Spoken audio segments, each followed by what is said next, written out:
প্রিয় ছাত্রছাত্রী, আজকের অঙ্ক পরীক্ষা নিশ্চয়ই ভালোই দিয়েছ। আগামীকাল তোমাদের ভৌতবিজ্ঞান পরীক্ষা আছে। খুব টেনশন করছো নিশ্চয়ই, কিন্তু টেনশন করার কিছু নেই। আমি খুব বাছাই করা বেশ কিছু প্রশ্ন নিয়ে আজকে তোমাদের জন্য হাজির হয়েছি।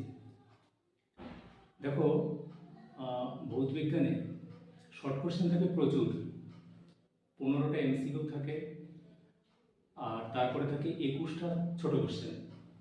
বিভিন্ন রকমের থাকে, শূন্যস্থান, সত্য মিথ্যা ইত্যাদি। তোমরা এইগুলোর উপরে বেশি ফোকাস করবে। আর 2 নম্বরের কোশ্চেন থাকে 9টা।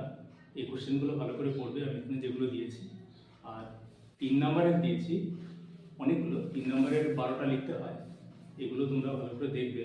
আশা করি এগুলো পড়লে তোমাদের অসুবিধা হবে না। এই সাজেশন ডেসক্রিপশানে দিয়ে দেবো।